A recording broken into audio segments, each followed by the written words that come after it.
Welcome to my channel Tollyradar. నేను మీ యజ్ఞమూర్తి. రాజమౌళి నిమిత్తం లేకుండా ఏ తెలుగు హీరో అయినా సరే పాన్ ఇండియా లెవెల్లో స్టార్డమ్ సంపాదించగలడా అంటే అవునని సమాధానం ఇచ్చాడు అల్లు అర్జున్. మనకు తెలుసు, దేశంలోనే గర్వించదగ్గ దర్శకుల్లో ఎస్ఎస్ రాజమౌళి ఒకరిగా పేరు తెచ్చుకున్నారు. ఆయన మగధీర అనే సినిమా, అలాగే ఏగ అనే సినిమా రూపొందించినప్పుడు అందరూ వాటిని అద్భుతంగా కొనియాడారు. కానీ అవి పాన్ ఇండియా లెవెల్లో సక్సెస్ కాలేదు.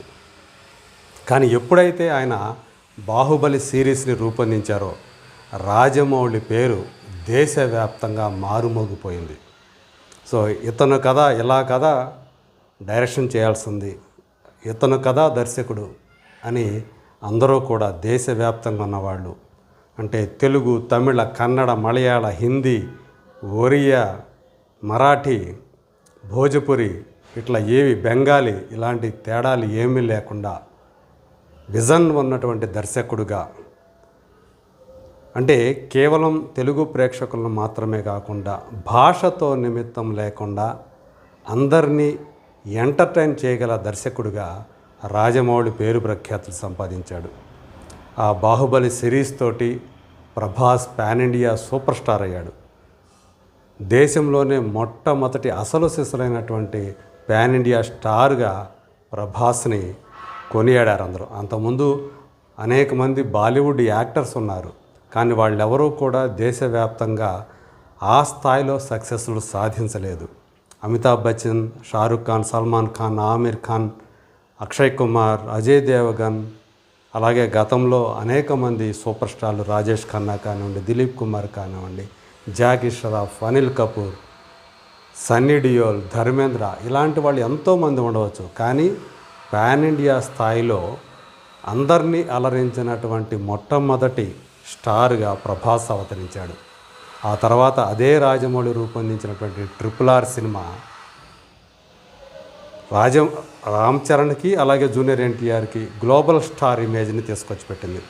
ఆ సినిమాతోటి ఆస్కార్ స్థాయికి తన సినిమాని తీసుకెళ్ళగలిగాడు రాజమౌళి. అలాగే ఆ సినిమాకి పనిచేసి మ్యూజిక్ ఇచ్చినటువంటి కీరవాణి, లిరిక్స్ ఇచ్చినటువంటి చంద్రబోస్ ఆస్కార్ అవార్డుల్ని సగర్వంగా చేతబట్టుకున్నారు. మరి అలాంటి అంతర్జాతీయ ఖ్యాతిగాంచినటువంటి దర్శకుడు లేకుండా మరే తెలుగు హీరో అయినా సరే అలాంటి స్టార్డమ్ పొందలేడని చెప్పేసి నిన్న మొన్నటిదాకా అందరూ అనుకున్నారు.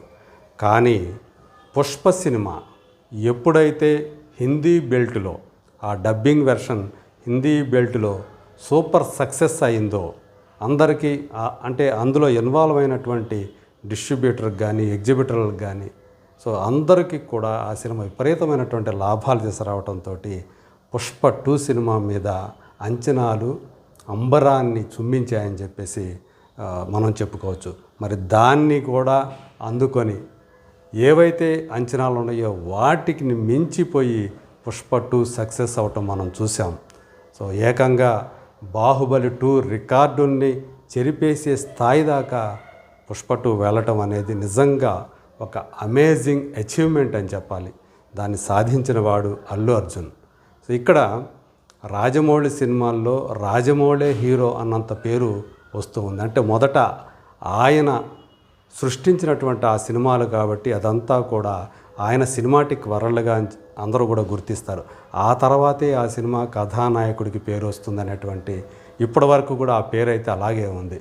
కానీ పుష్ప సినిమాకి వచ్చేటప్పటికి సుకుమారుని మించి, దర్శకుడిని మించి అల్లు అర్జున్ ఐకాన్ స్టార్గా అందుకున్నటువంటి ఆ అందలాలు ఏవైతే ఉన్నాయో అవి నిజంగా అపూర్వము, అద్భుతమనే చెప్పాలి.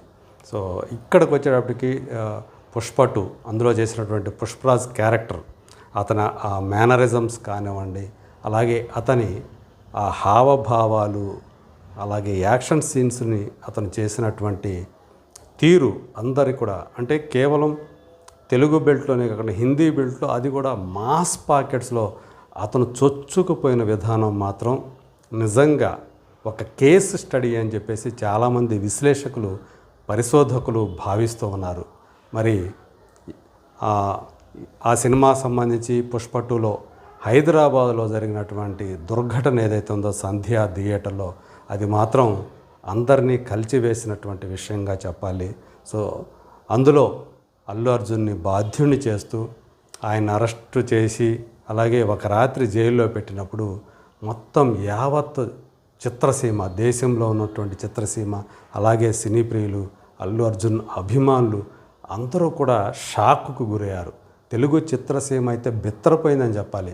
ఒక సూపర్ స్టార్ని, ఐకాన్ స్టార్ ఇమేజ్ అందుకున్నటువంటి ఒక హీరోని అలా అరెస్ట్ చేస్తారా, అంత సునాయాసంగా అరెస్ట్ అయిపోతాడా హీరో అని అందరూ కూడా షాక్ అయిపోయినటువంటి సందర్భం అది. సో ఏదేమైనప్పటికీ అందులో నుంచి ఆయన జైల్లో నుంచి ఆ ఒక్క రాత్రి గడిపి బయటికి రావటం, సో ఇప్పటికీ కూడా ఆ కేసు ఇంకా నడుస్తూ ఉండటం మనం చూస్తున్నాం. అది అలా ఉంచితే మరోసారి ఇప్పటికే రాజమౌళితో నిమిత్తం లేకుండా దేశంలో పాన్ ఇండియా స్థాయిలో సూపర్ స్టార్డమ్ని అందుకున్నటువంటి అల్లు అర్జున్ ఇప్పుడు ఏకంగా ఇంటర్నేషనల్ స్టార్డమ్ని అందుకోవడానికి సిద్ధమవుతున్నాడు. National icon star, international icon స్టార్గా మారటానికి అన్ని ఏర్పాట్లు చేసుకుంటూ ఉన్నాడు. అట్లీ జవాన్ తోటి షారుఖ్ ఖాన్కి ఒక అద్భుతమైనటువంటి సక్సెస్ని అందించినటువంటి తమిళ దర్శకుడు అట్లీ తన తర్వాత సినిమాని అల్లు అర్జున్తో చేయడానికి నిర్ణయించుకున్నాడు. అతను కథ చెప్పిన తీరు అల్లు అర్జున్ కూడా నచ్చటం, యాక్చువల్గా అతను త్రివిక్రమ్ డైరెక్షన్లో వర్క్ చేయడానికి రెడీ అవుతున్నాడు. ఆ సమయంలో అట్లీ అతన్ని సంప్రదించడం, అతను చెప్పిన కథ నచ్చడం, ఒక సైన్స్ ఫిక్షన్ కథాంశానికి ఆ క్యారెక్టర్ హీరో పాత్రని అతను డిజైన్ చేసిన విధానం చాలా కొత్తగా అనిపించింది. పైగా తను ఎలా చేయబోతున్నాడో, సో అంటే విజువల్ చూపించినట్టుగా అతను చెప్పినటువంటి విధానం, అలాగే ఆ విఎఫ్ఎక్స్ వర్క్ ఎక్కడెక్కడ చేయబోతున్నారో ముందే ఆ స్టూడియోని సందర్శించి అల్లు అర్జున్ అక్కడికి తీసుకెళ్ళి అక్కడ టెక్నీషియన్స్ని కూడా పరిచయం చేసి ఏదైతే అట్లీ చేశాడో అదంతా కూడా అల్లు అర్జున్కి కళ్ళకు కట్టినట్లు కనిపించింది. అందుకనే వెంటనే గ్రీన్ సిగ్నల్ ఇచ్చేశాడు ఆ సినిమాకి. సో లేటెస్ట్గా మనం చూసాం ఆ సినిమాలో కథానాయికగా దేశంలో అత్యధిక రెమ్యూనరేషన్ తీసుకుంటున్నటువంటి తారగా పేరు పొందినటువంటి దీపికా పడుకోనే ఆమె హీరోయిన్గా నటించడానికి అంగీకరించడం. సో దాంతో ఈ ప్రాజెక్టుకి ఎనలేని హైప్ వచ్చిందని చెప్పాలి. సో పుష్ప 2 తర్వాత దానికి ఫాలోఅప్గా ఇప్పుడు అట్లీ తోటి సినిమా చేయడానికి అల్లు అర్జున్ అంగీకరించడం అనేది సో నిజంగా ఆయన అభిమానులే కాకుండా తెలుగు చిత్రసీమ యావత్తు గర్వించే క్షణాలుగా చాలామంది చెప్పుకుంటూ ఉన్నారు. సో ఈ నెలలోనే ఆ సినిమా షూటింగ్ కూడా ప్రారంభమవుతుంది అని చెప్పి వినిపిస్తుంది. మేబీ ఈ నెలలోనో లేదా వచ్చే నెలలోనో కావచ్చు. అఫీషియల్గా మాత్రం ఈ సినిమా నిర్మాతలైనటువంటి సన్ పిక్చర్స్ వాళ్ళు ఇప్పటికైతే అఫీషియల్గా ఎప్పుడు మొదలవుతుంది సినిమా అనేది అనౌన్స్ చేయలేదు. కానీ బట్ ఇప్పటివరకు మనకు అందుతున్నటువంటి సమాచారం ప్రకారం ఇదే నెలలో అంటే జూన్లోనే ఈ సినిమా షూటింగ్లోకి వెళ్ళబోతుంది అనేటువంటి సమాచారం అయితే, ప్రచారం అయితే ఇండస్ట్రీ వర్గాల్లో జరుగుతూ ఉంది. సో ఇందులో ఈ సినిమాకి సంబంధించినటువంటి బడ్జెట్ కూడా ఇప్పుడు ఒక టాక్ ఆఫ్ ది టౌన్గా మారింది. సో మనం చూసాం SSMB 29 రాజమౌళి సినిమా ఇప్పటివరకు కూడా భారతదేశంలో తయారైనటువంటి సినిమాల్లోనే అత్యధిక బడ్జెట్తో తయారవుతున్న సినిమాగా ఇప్పటికే రికార్డు పుటల్లోకి ఎక్కింది. ఆ సినిమా కోసం 1000 కోట్ల రూపాయల బడ్జెట్ని కేటాయించారు నిర్మాత doctor KL Narayana, Durga arts అధినేత అని చెప్పేసి వినిపిస్తూ ఉంది. సో అది అందులో వాస్తవం కూడా ఉంది. అది 1000 కోట్లు కూడా దాటే అవకాశాలు ఉన్నాయని కూడా సన్నిహిత వర్గాల వాళ్ళు చెప్తున్నటువంటి మాట. ప్రస్తుతం ఆ సినిమా అండర్ ప్రొడక్షన్లో ఉంది. సో రాబోతున్నటువంటి సినిమాల్లో మోస్ట్ యాంటిసిపేటెడ్ ఫిలిమ్స్ ఏవైతే ఉన్నాయో వాటిల్లో టాప్ ప్లేస్లో SSMB 29 ఉన్నమాట మాత్రం వాస్తవం. సో ఇప్పుడు దాన్ని సరసన ఈ అల్లు అర్జున్ 22 బై అట్లీట్ 6. సో ఈ సినిమాకి ప్రజెంట్ వర్కింగ్ టైటిల్ అదే నడుస్తూ ఉంది. ఆ సినిమా చేరుతుంది బడ్జెట్ పరంగా. ఎందుకంటే ఇది ఆల్మోస్ట్ 700 నుంచి 800 కోట్ల రూపాయల బడ్జెట్ తోటి తయారవబోతుంది అని చెప్పేసి వినిపిస్తూ ఉంది. నిజంగా ఈ సినిమాతోటి అల్లు అర్జున్ ఇంటర్నేషనల్ లెవెల్లో ఐకాన్ స్టార్గా పేరు తెచ్చుకుంటాడని ఆయన అభిమానులందరూ కూడా ఆశిస్తూ ఉన్నారు. సో విచిత్రం ఏమంటే ఇప్పటి వరకు కూడా రాజమౌళి అల్లు అర్జున్ వాళ్ళ కాంబినేషన్ అనేది తటస్థించలేదు. అయినప్పటికీ కూడా రాజమౌళి లేకుండానే ఇప్పటికే పాన్ ఇండియా స్టార్డమ్ను పొందినటువంటి అల్లు అర్జున్ ఇప్పుడు అదే రాజమౌళి లేకుండా అట్లీ తోటి కలిసి పనిచేస్తూ కొలాబరేట్ అవుతూ ఇంటర్నేషనల్ స్టార్డమ్కి అతను దాన్ని టార్గెట్ చేసుకోవటం మాత్రం నిజంగా విశేషమని చెప్పాలి.